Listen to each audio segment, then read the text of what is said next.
Welcome into the Football Night Lights podcast. We're your host, Jesse, and this is... I'm Tyler, and as we had mentioned in the last one, today we're going to talk about post-draft, and we're also going to kind of share some feedback about the Oregon Ducks spring game that was yesterday, Saturday, April 26th. So with that, let's go ahead and just kind of get going in. Some huge takeaways of the draft. Obviously... round one was a big one. Mm-hmm. Yeah. Talk about Cam Ward. He's first overall. Yeah, first overall, went surprise. straight to the Titans. Everybody saw that one coming. Big shocker. The Browns traded the second overall pick to the Jags, moved down to the fifth pick. They also accumulated some other picks later on. So the Jags ended up getting Travis Hunter. Yep. Giants, they took a... They took Abdul Carter and then also traded back into the first round to pick up Jackson Dart over Shedeur Sanders. Yep. One thing that I wanted to add, if you don't mind, about Travis Hunter. I was watching the draft, and I guess a representative of the Jags said that they plan on using Travis Hunter as a wide receiver and just kind of sprinkling in a little bit of DB this year. But it's kind of interesting to see how they plan to use Travis Hunter mainly. Yeah. I know he's a two-way player, but I was just curious to see if they're going to swing one way or the other, do a little bit of both. So it sounds like maybe a little 80-20 wide receiver DB. At least to start. Not overdo him. Yeah, I mean, it's a different animal in the NFL. You're going to be taking a lot worse hits. So you got to pick one side or the other, but I think that's cool. Now, I wonder if Travis Hunter, he kind of sets the tone for future athletes like himself. Mm-hmm. If NFL teams decide to draft players who can play both ways and use them sparingly for both positions, it'd be interesting to see. But anyway, with that, then, are we going to see more of those players in college then? Or, because a lot of them only play one side of the ball. I mean, the majority of them only play one side of the ball. So are we going to see more players with that ability to confidently play both sides of the ball well?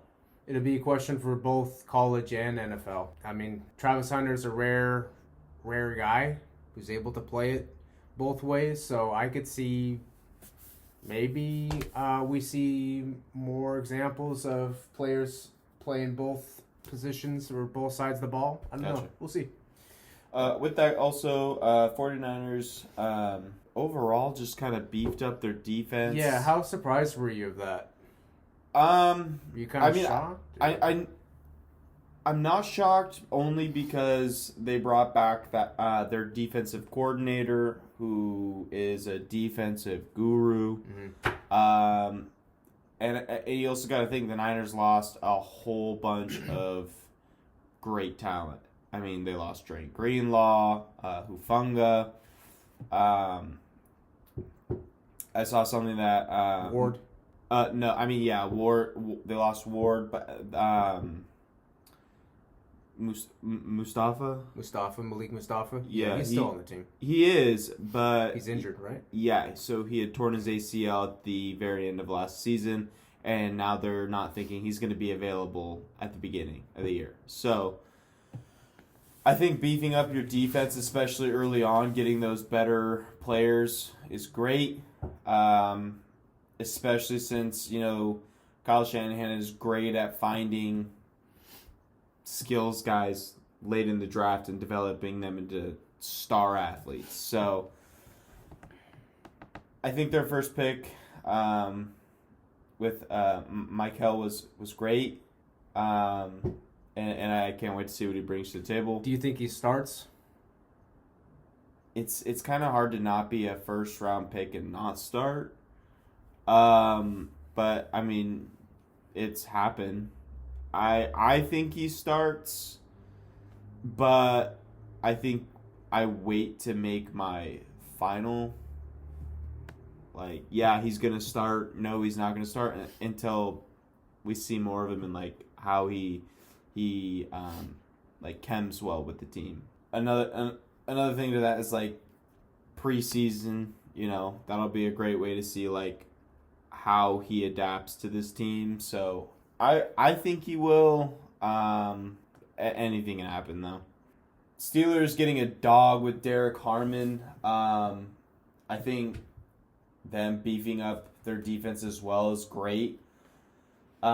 Especially pairing him with TJ Watt. Mm-hmm. I think he's going to do wonders over in Pittsburgh. I feel like that defense is just getting scarier. Also, another Duck that went in the first round, Josh Connerly Jr., went to the Commanders. I think this is great. Jaden Daniels definitely needs that offensive line help. Especially, don't get me wrong, Jaden Daniels is a great mobile quarterback, but he needs more time to throw the ball. And I think a lot of that had to do with the fact, like, why they kind of struggled with the Eagles, because the Eagles just swarmed him and in the NFC Championship. So yeah, we talked about this on our previous podcast, but Josh Connerly is one of those agile left tackles that's big, it's physical, but he's also athletic enough to not get beat by pass rushers. So good pick up by the Commanders. Absolutely. I also noticed that Atlanta definitely addressed a lot of their issues with the pass rush and drafted both Jalen Walker and James Pierce in the first round. I thought that Jalen Walker went to Carolina. I was looking at this earlier, and it said that the Falcons had 2 first-round picks, and that's who they took. Because I saw that the Panthers... Or maybe we had predicted Jalen Walker to go to... I think we predicted, because when I was looking at it, I could have sworn the Panthers took McMillan. Yeah, he was drafted by Atlanta. So, yep, you're right. Jalen Walker and James Pierce, good pass rushers, elite level, SEC type guys. You know what you're getting when you draft a guy from Georgia and Tennessee. It's the best of the best conference. Jalen Walker, yeah, absolute dog.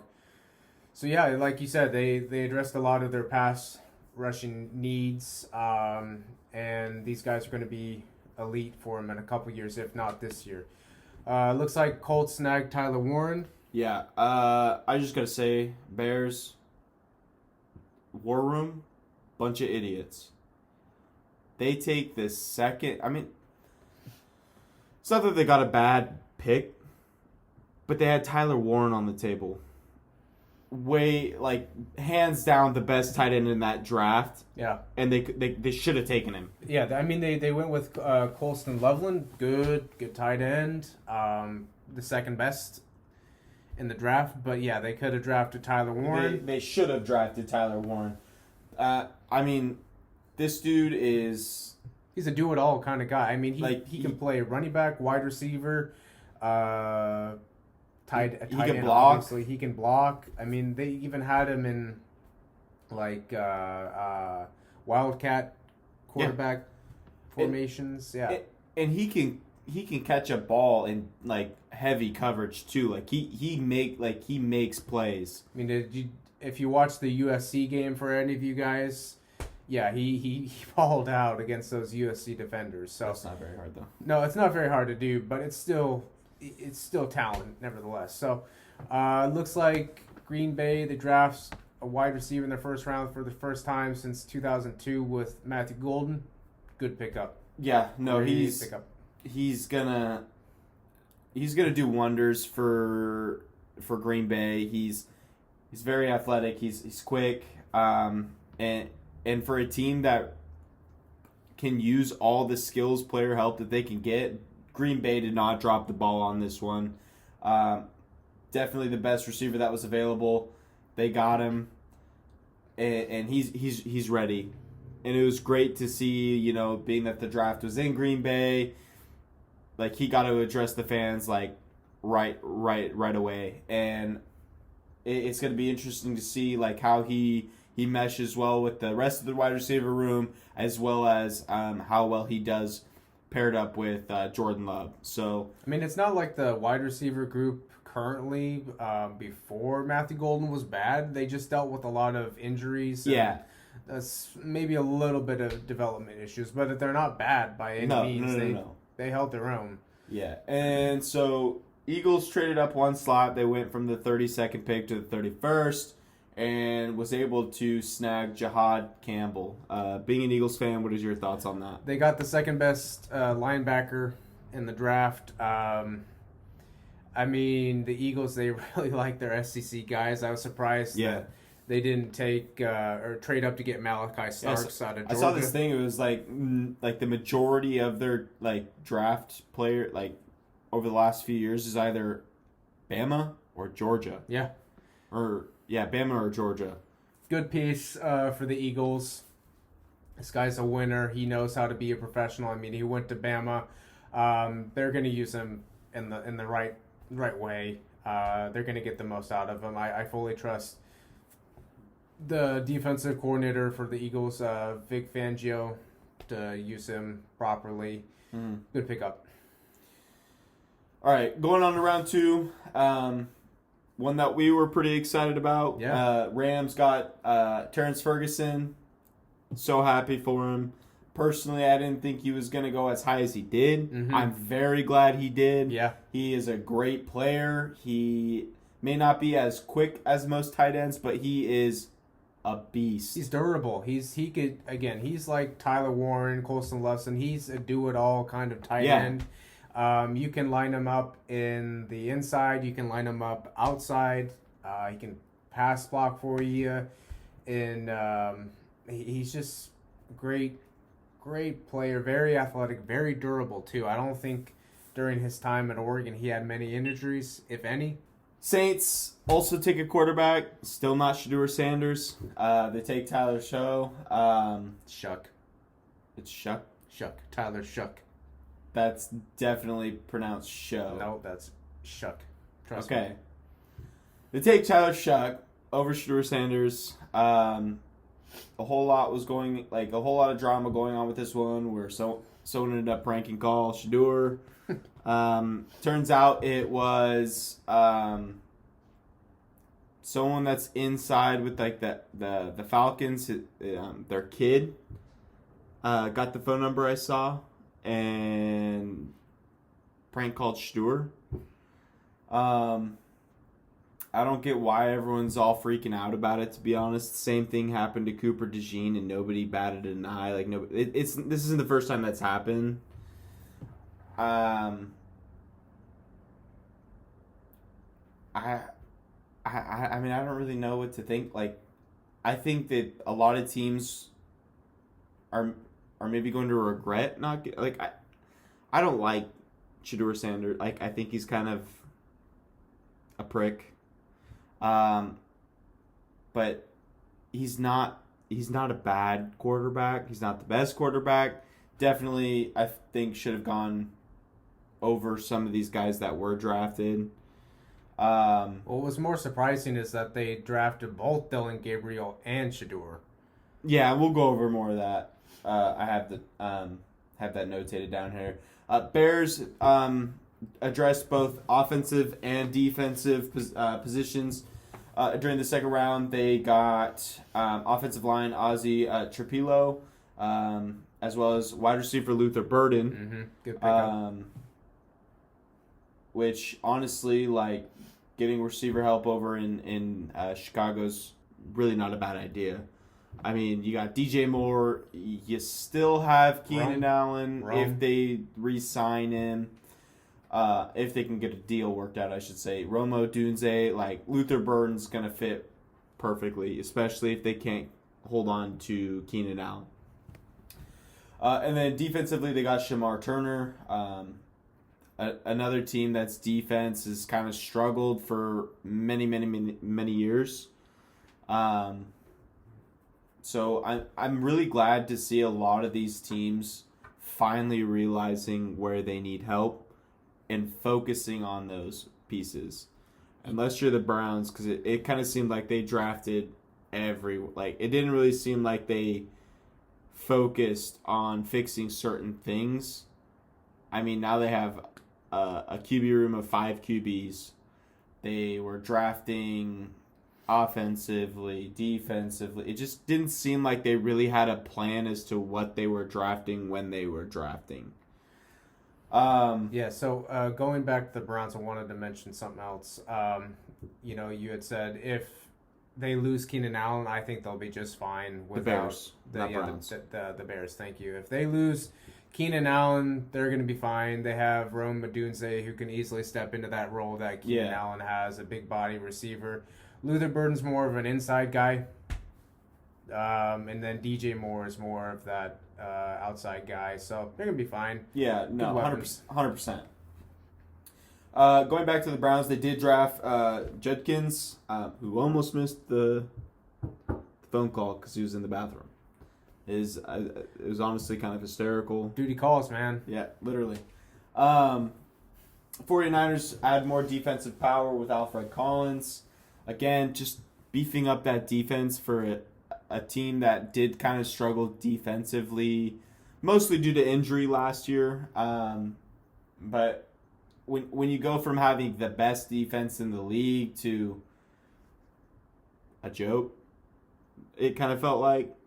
I'm really glad that they're addressing those issues, especially since they know they lost all that talent. Well, and you know for a fact that Robert Saleh had his hands all over this draft class. Yeah. He knew who he wanted, and he got him. I think the biggest steal of the second round is the Cardinals actually picking up Will Johnson. I know there was a whole lot of injury scare with his whole knee issue. But if this kid's healthy, he's definitely a first round caliber player. The Cardinals got a huge steal with this, injured or not. He's gonna come back healthy and he's gonna prove all these people wrong. We saw him lock up Rome Odunze, Jalen Polk, and who else on that Washington squad a couple years ago when they beat him in the national championship. Yeah. He was locking down those wide receivers, and I think he won Defensive Player of the game, if I'm not mistaken. So, yeah, good steal, good rangy corner. If he's healthy, he'll be a good piece. So, round 3? Yeah. Round 3. Giants continue to address their defense. They added Darius Alexander. The Giants have struggled both sides of the ball ever since they lost Eli Manning. I think them finally kind of realizing they really need to address these issues sooner rather than later. I think within a few years, if they continue to build these players up, and especially with Abdul Carter, I think defensively they could improve drastically, especially with how they drafted this year. 49ers continue to, again, just beef up the defense. They got linebacker Nick Martin and addressed their corner, that missing piece in the corner with Upton Stout. Do you like both of these guys? Seeing as they lost key pieces along those positions, linebacker and corner? I think it's going to be great, especially since they're going to be under Robert Saleh.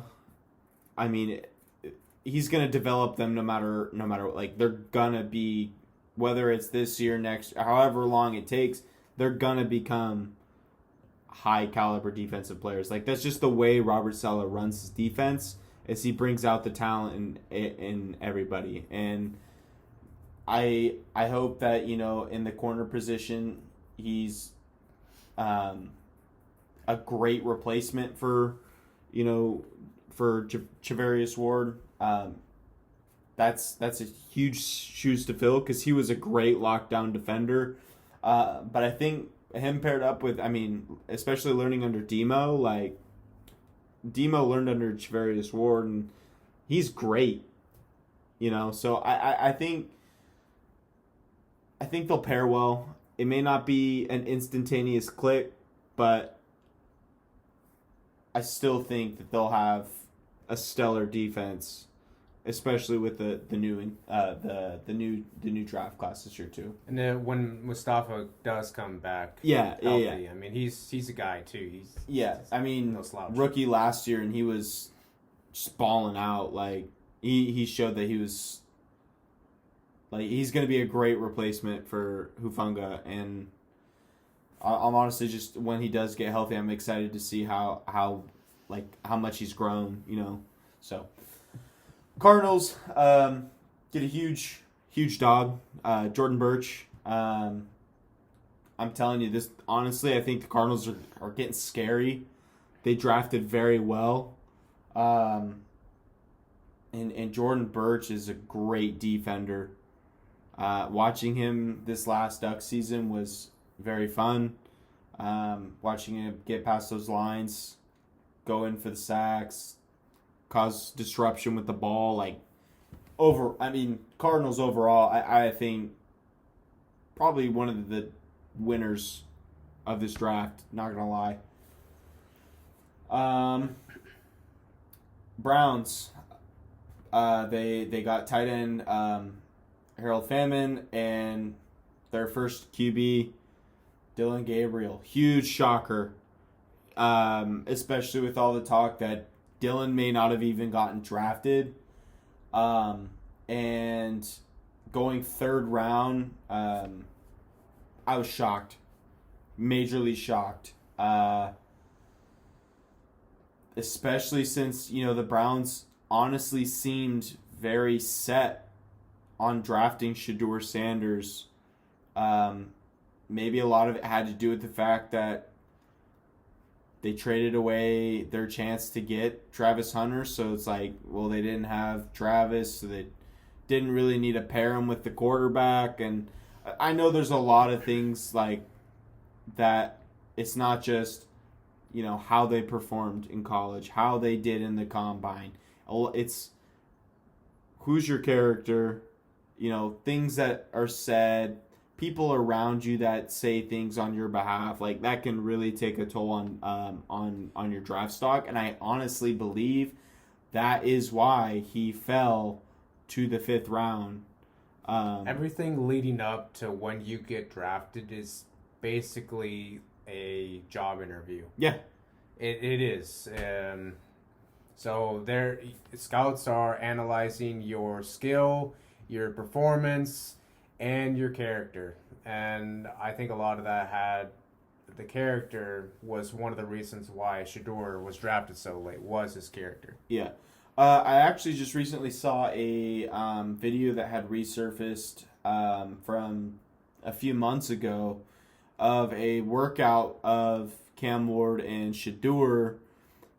And Shedeur was trying to get Cam Ward to do like a rap verse with him on a song, and Cam Ward's like, no, like I don't want people to look me up and see like all these different things. Like I want people to know me for football and football only. Like that's his passion. Like he loves football, and I honestly believe that is what helped lock that number 1 overall. His character is like he's devoted to the game. And teams are going to want that. They want someone devoted to the game. They want a professional. Exactly. Chargers were able to snag Jamari Caldwell. Another team that could use all the defensive help, especially losing Joey Bosa.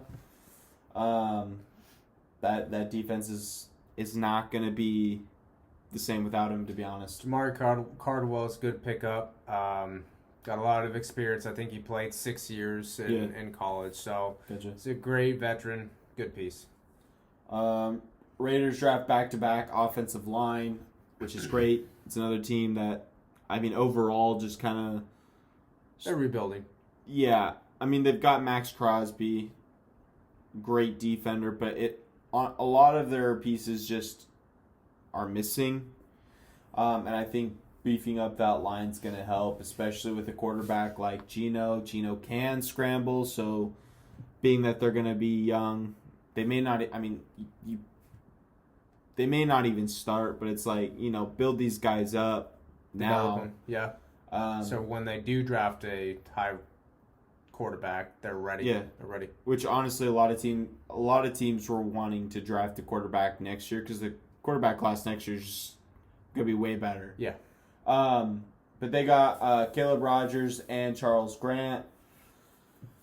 And Seahawks, they drafted QB Jalen Milroe. Okay.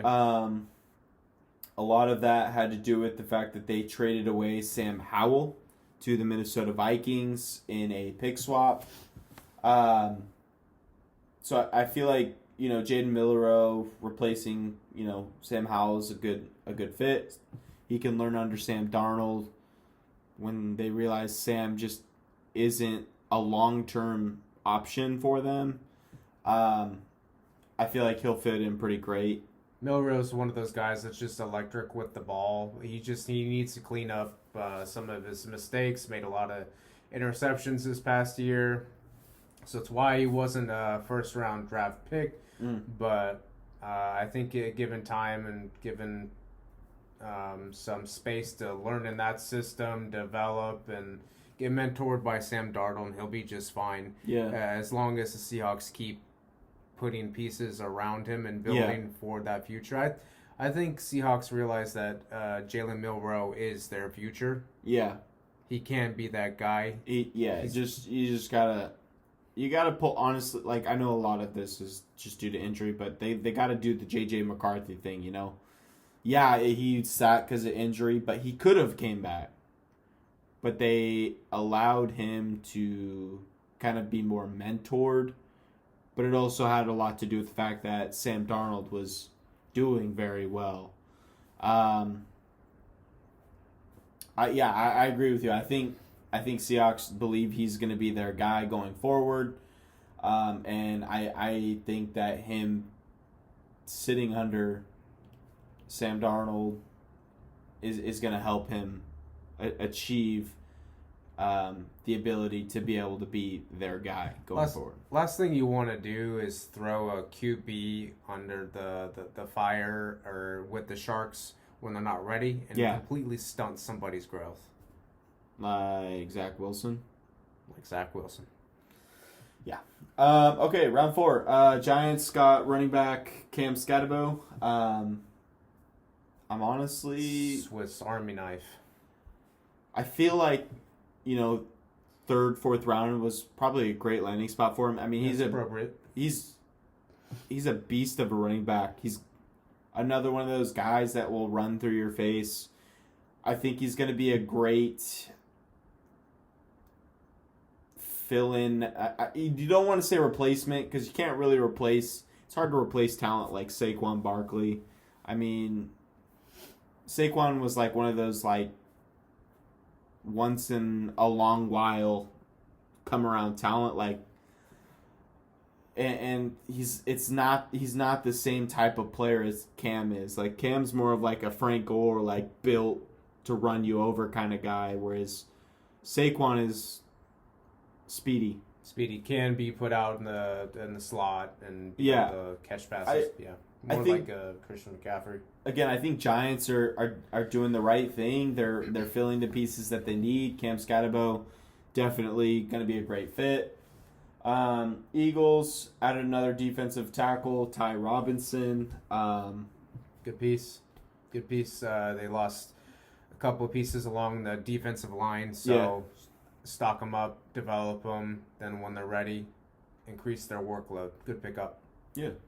49ers added defensive tackle C.J. West and wide receiver Jordan Watkins. What do you think about Watkins? Did you watch his tape yet? I have not watched his tape yet. However, if there's one thing I do know is late round picks for skills players in the 49ers usually lead to star athletes. And I say that because Kyle Shanahan and the entire, offensive coordinators love to bring out the talent and potential of these guys, and they make them stars.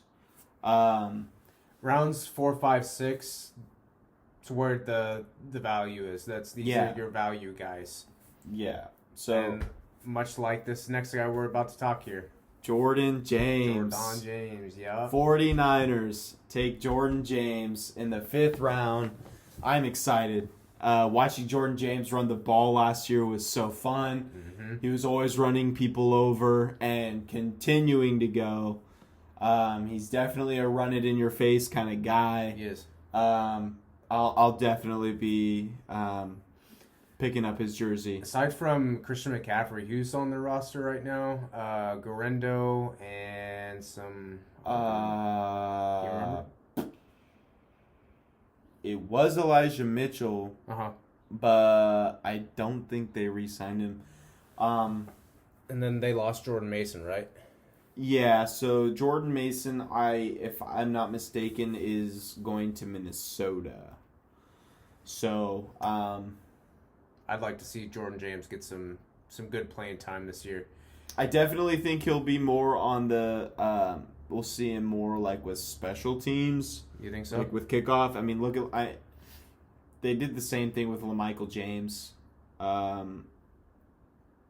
but unless obviously like injuries happen, I don't think Jordan James will get as much time in the backfield outside of preseason, unless injuries happen. But I do think that just how quick he is and how like durable he is, I think, putting him in on kickoff is not a bad thing to do. I'd like to see them kind of slowly work him into the offense. Maybe, yeah, like you said, maybe start him out with special teams, right? Yeah.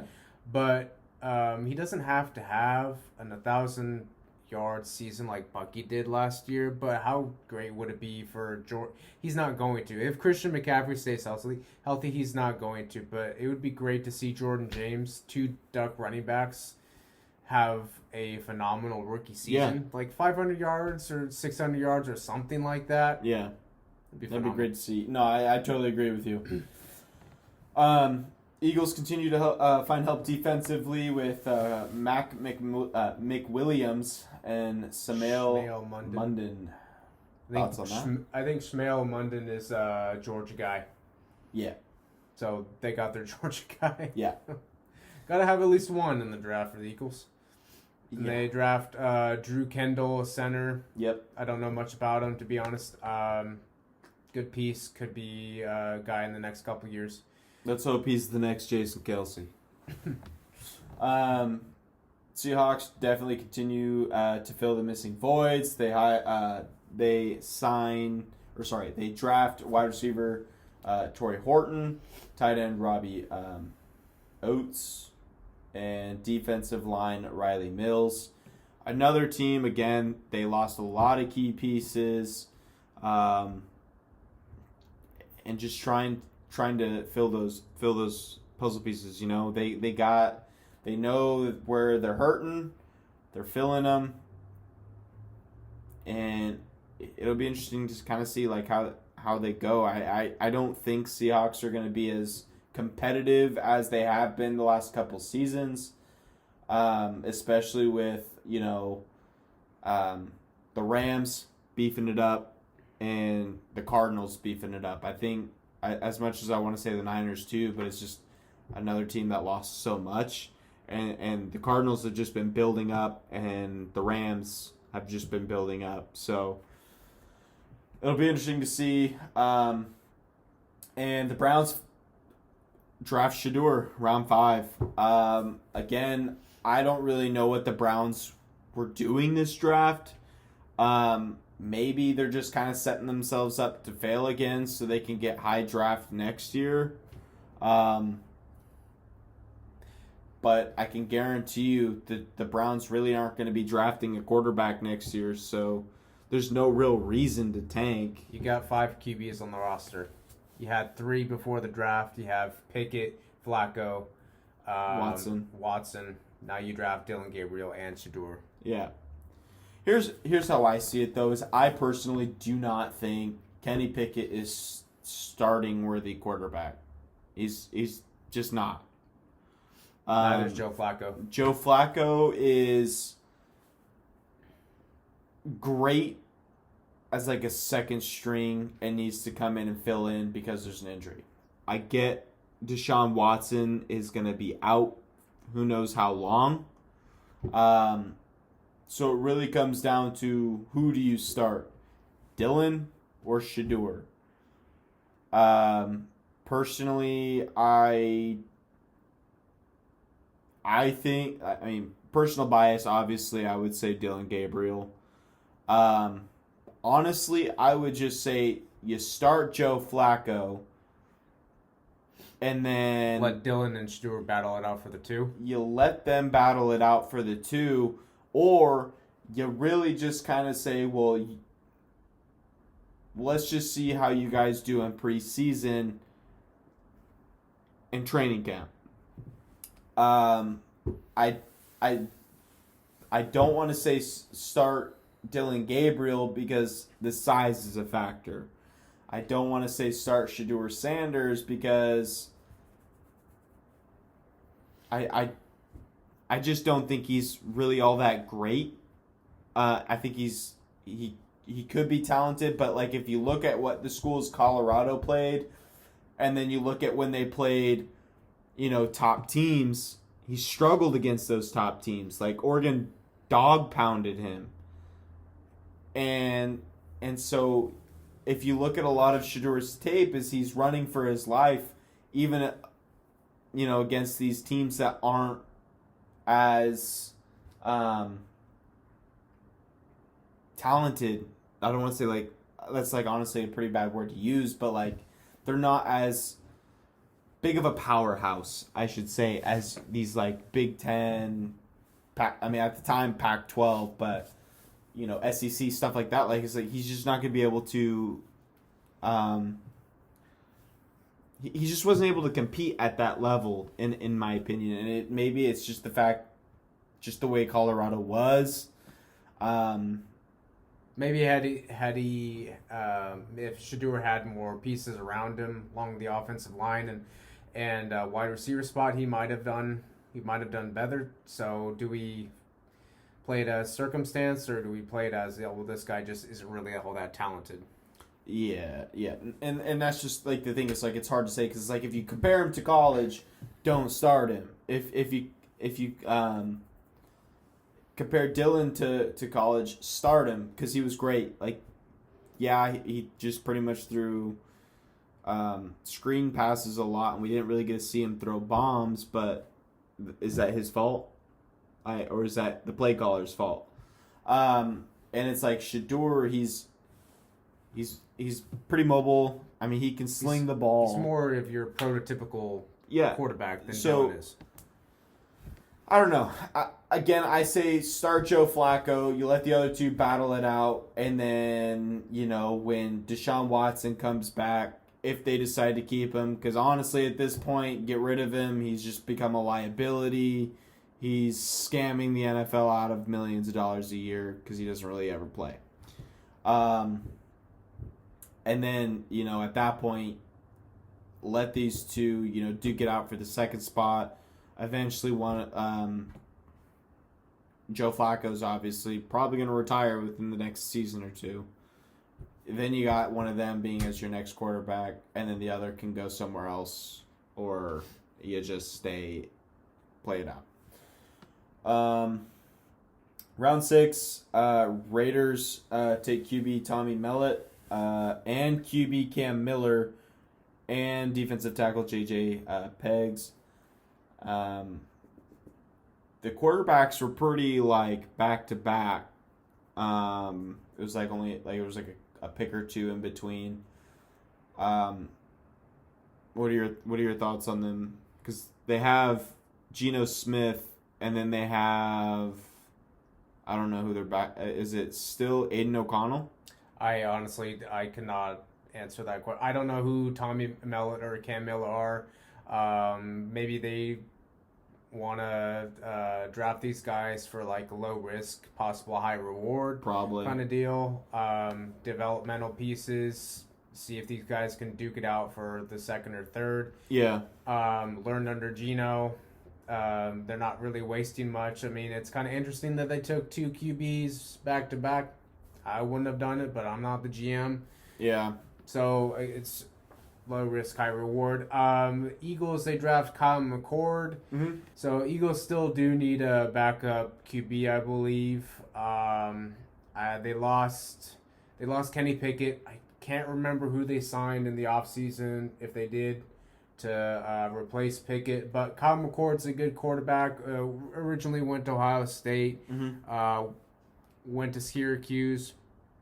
And Syracuse led the nation in passing, so that's a plus. Miles Hinton, Cameron Williams, Antoine Powell, Ryland, probably good pieces. Always good to beef up your offensive line. Yeah. Develop these guys so that they're ready in a couple years to protect Hurts. Cameron Williams, I remember he was recruited to Oregon, flipped to Texas when Mario Cristobal left. That's all I know about him. Good piece. And then Cowboys, they drafted Johnny Cornelius. I was kind of surprised he went that late, to be honest with you. Mm-hmm. Josh Connolly was the better of the two. Yeah. But Johnny definitely held his own for 2 years. Yeah. Came from Rhode Island to Oregon, and I think Rhode Island is a D2 school. Yeah. Absolutely balled out on the right tackle spot. I was kind of hoping that he would have gone in the 4th or 5th round, but hey, it is what it is. Yeah. Good pickup for the Cowboys. He's got a lot of experience, a lot of starts. Yeah. If it doesn't work out, some team will pick him up. Some team can always use offensive line talent. 100%. Final round. Buccaneers draft Tez Johnson. Yep. Bucks got Tez Johnson. I'm very happy to see him go. I didn't think he was going to go at the very end. I thought maybe like a very late 5th round to mid 6th. I'm very happy he's going somewhere. I'm very disappointed it's not the Broncos. But at least he's going to play with Bucky again. And, I mean, Baker Mayfield's going to get an elite weapon. We probably won't see much of Tez on the starting end of the receivers, but you never know. He could prove everybody wrong. And maybe he was holding out his speed to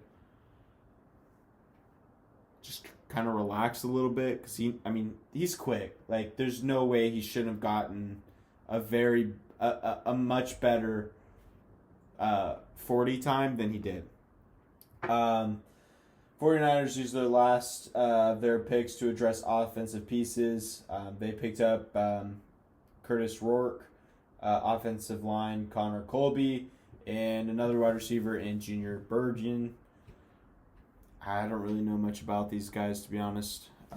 Well, if we know anything, like you just said, Kyle Shanahan knows how to develop talent. Exactly, so especially in the late games. If you don't know about these guys now, you might learn about them in a couple years or maybe even this year.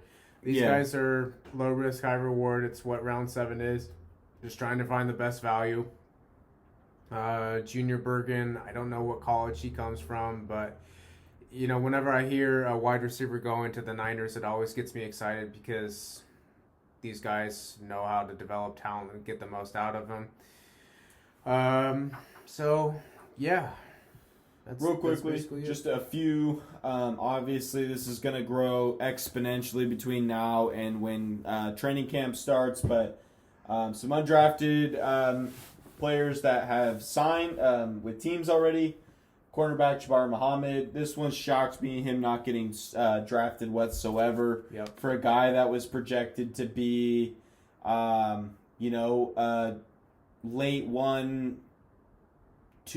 second round, late first round to second round pick, not get drafted. It happens, but I mean that shocked me, especially with how well he did, with Oregon, and not only that, but also with Washington. Like he's not a player to be taken lightly. I think he's gonna be one of those guys that's like, well, time to prove all these guys wrong.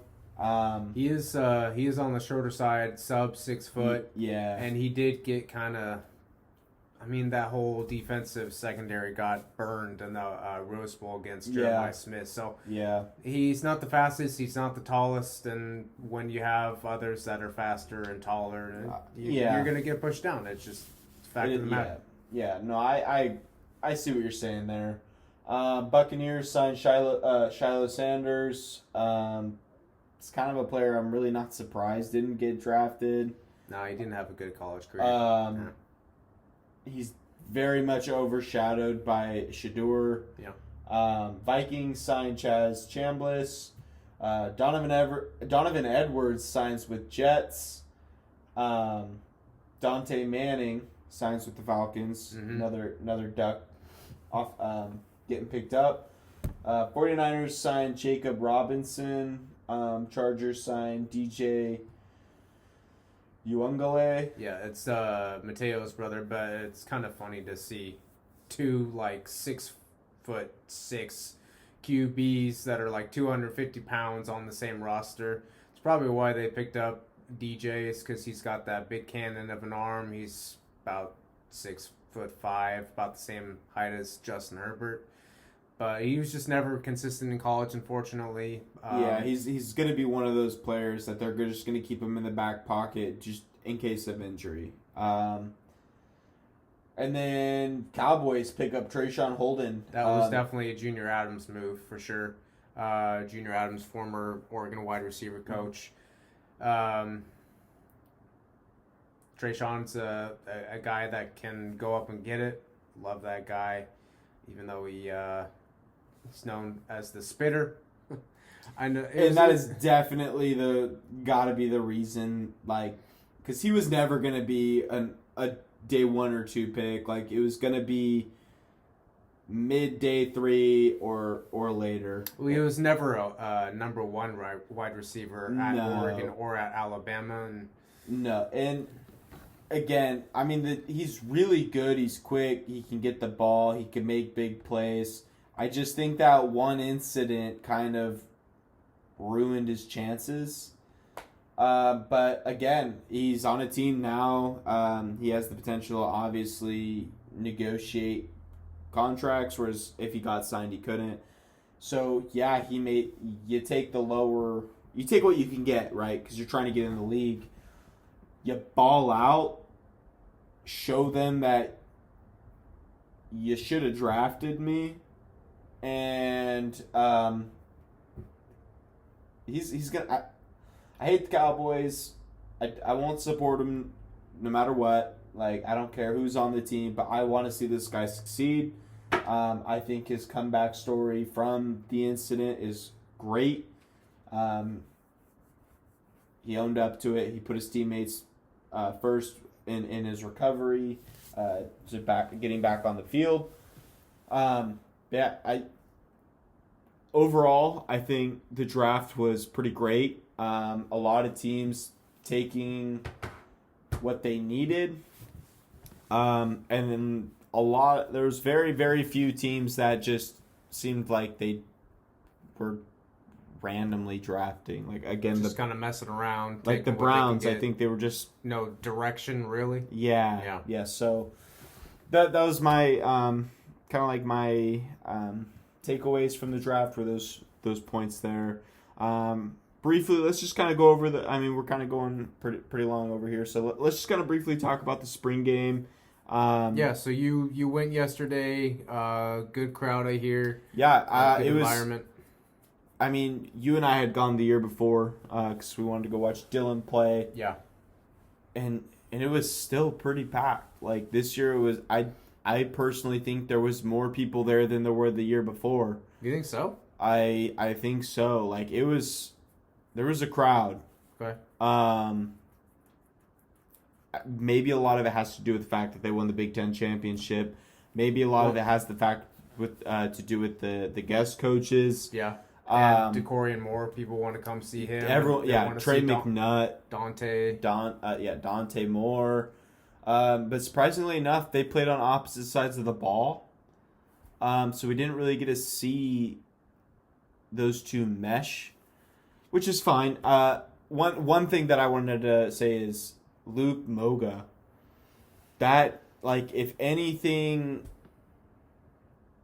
like if all else fails, Dante Moore just really isn't working for him. I mean, he's quick. He was throwing the ball.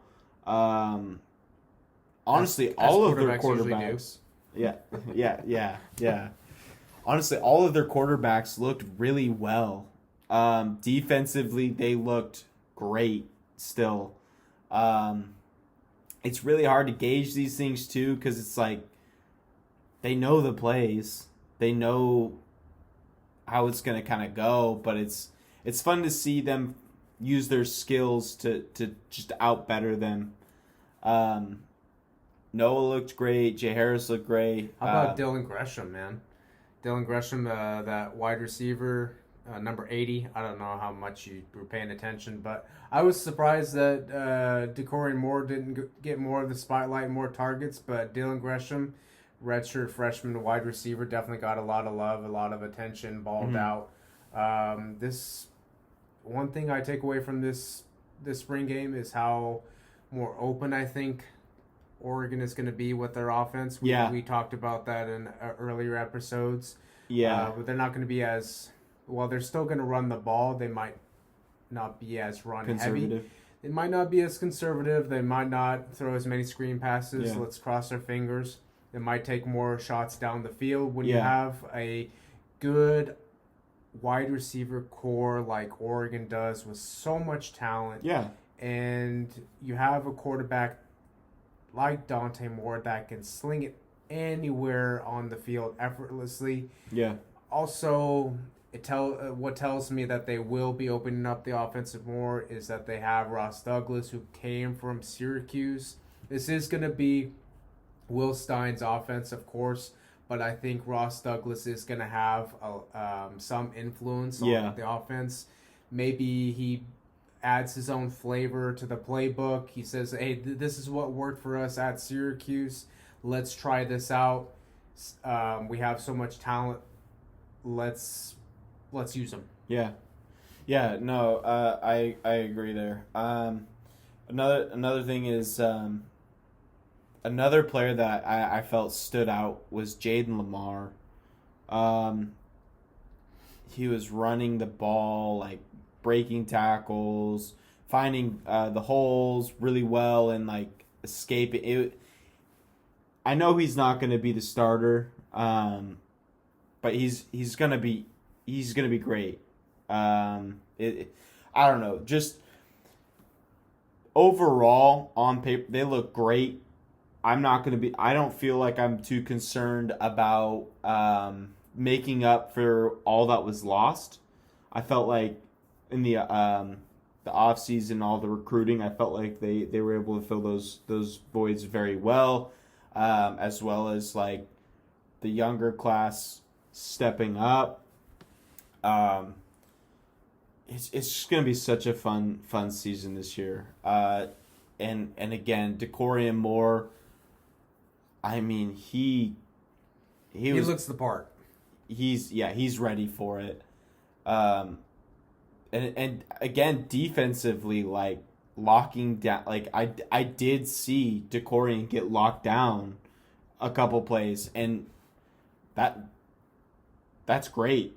Like if they can lock down probably one of their best receivers that they're gonna have on this team, like that's great. Kenyon Sadiq looks even better than he did last year. They got to get that guy the ball, man. He's one of the quickest guys on the roster at 6'3", 215. He's one of the quickest guys on the roster. You have to utilize him. You have to get him the ball. Now his time to shine with Tefur gone, Patrick Herbert gone. And that's his room. He's the number one tight end going forward. He's just an insane athlete. I wouldn't be surprised if he goes in the second round, third round, drafted high. I mean, even Will Stein compared him to what's his bucket, the tight end from the Raiders who went to Georgia. Bowers? Brock Bowers. Interesting. Which is quite a comparison, but anyway, what did you think about the DBs and the defense as a whole?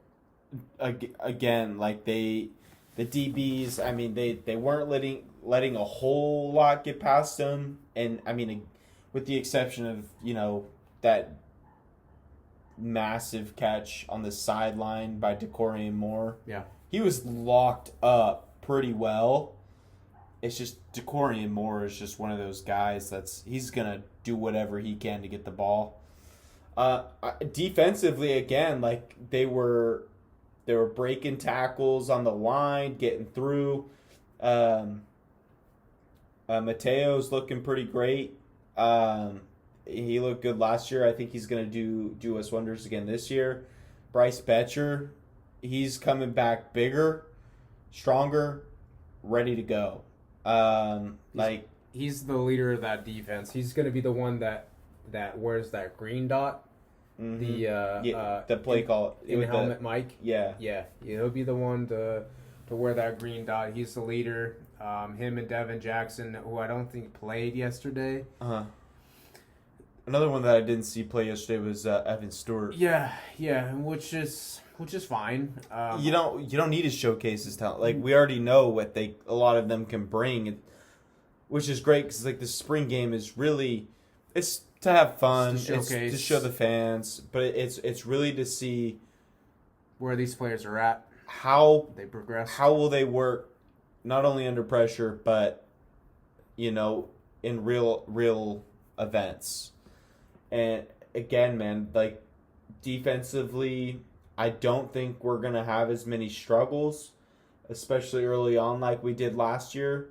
Offensively, I really hope they get it together right away and we don't have those scares like we did Idaho and Boise State. So well, I'd like to think that a lot of that had to do with they didn't have Poncho at the center spot leading that offensive line when they had Charlie Pickard, the walk-in, starting at the center spot. That's when you saw those mistakes. But when they, for whatever reason, when they moved Poncho back to center, those mistakes started to calm down. And because Poncho is more of that natural center, he's just a better talent than Charlie Pickard is. There's a reason why Pickard is a walk-on. But I don't think they'll have the same issues protecting the quarterback like we saw last year. Yeah. Now they might have some issues with false starts. This is a new group. Yeah. And it takes time for these guys to gel. I mean, you're bringing in basically like 4 new starters to the offensive line. World on the left tackle, Pregnon left guard. Ponchos have been the starter, right? And then you have Matthew Bedford, who wasn't available last year because of health issues. Mm-hmm. And then the other transfer, Alex Harkey, at the right tackle. That's it's basically 4 new starters. Yeah. So having to gel, they're all experienced, right? They're all upperclassmen, but getting them to gel together, that's something that they'll have to tackle. Yeah. One issue I did notice a lot yesterday. The punters struggled to get good kicks off.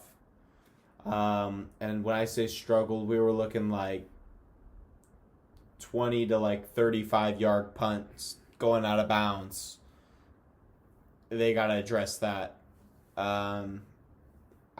Whether it be they try and get someone out of the transfer portal or they just work with these guys and really dial them in. But that, you can't have that. It's going to... Either that or your offense better be praying that you're getting those first downs and you can just get into field goal range and prevent them from having to punt. Because if they have to punt and this is what we're going to be dealing with all year, then we're going to have one tough year. It's not... They just got to get it locked in. We know anything about Dan Lanning is that he doesn't sit on his ass and just do nothing with the issues at hand. He's a smart guy. I see what you're trying to say, and I do agree with you. But I, like you, I put my full trust in Dan Lanning. Yeah. they did lose their punter to Washington. Don't ask me. Yeah. But they did lose Luke Dunn to the transfer portal, and he's up at Washington now. So they'll have to figure it out, but I know they will come fall camp. Yeah. They'll either iron out the issues now via practice and just, like you said, having the guys dial in, or get somebody from the transfer portal who can elevate that room. Yeah, no, 100%. So overall, I had a great time. It was fun to watch it. I always like going to that because it's fun to see the new team. So and kind of give you a glimpse of what you're going to see throughout the season.